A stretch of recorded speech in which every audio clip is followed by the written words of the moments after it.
ராம் ராம். சென்றைய நாள் நாம் பதவி பூர்வ புண்ணியானாம் லிக்கியதே நாம பத்திரிகா, ஒரு ஜாதகர் பிறக்கும்போது மின்பிரிவின் பலனை கொண்டே பிறக்கிறார் என்று கூறினோம். மத நம்பிக்கை இல்லாதவர்களுக்கு இது எப்படி சாத்தியம் என்று ஒரு கேள்வி எழும். அவர்களுக்கான பதில் இது. இப்பொழுது ஒரு குழந்தை ஜனிக்கும்போது அது பூர்வ ஜென்ம பயனாக அதே நோக்கமுள்ள அதே சிந்தனை உள்ள தாய் தந்தையிடம் ஜனிக்கப்படுகின்றது. ஆனால் அப்படி பிறக்கும் குழந்தைகளுக்கு சில குழந்தைகளுக்கு உடல் ஊனம், அங்கஈனம், வாய் பேசாமை, காது கேளாமை, கண் தெரியாமை, கேன்சர் முதலிய வியாதிகள் மற்றும் இருதய கோளாறு என்று பலவிதமாக பிழைக்கிறது.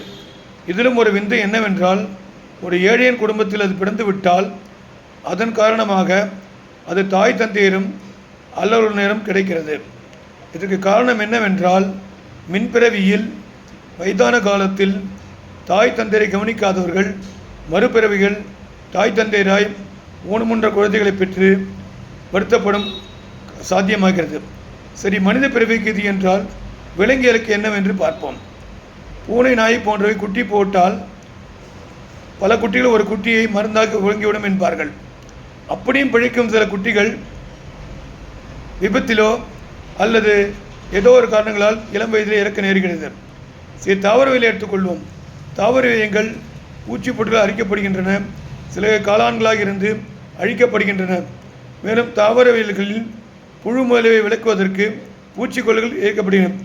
ஸோ அதன் பிறவியின் பயனை அதுகளே தேர்ந்தெடுத்துக் கொள்கிறது என்பது நிதர்சனமான உண்மையாகிறது.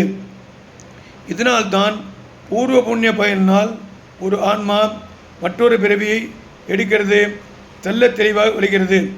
இது சிந்தனை பற்றி நன்றாக தெரிகிறது. மேலும் பல காரணங்களால் சிந்தனை எப்படி ஆகிறது என்பதை பின்வரும் காலங்களில் கவனிப்போம். நன்றி, வணக்கம்.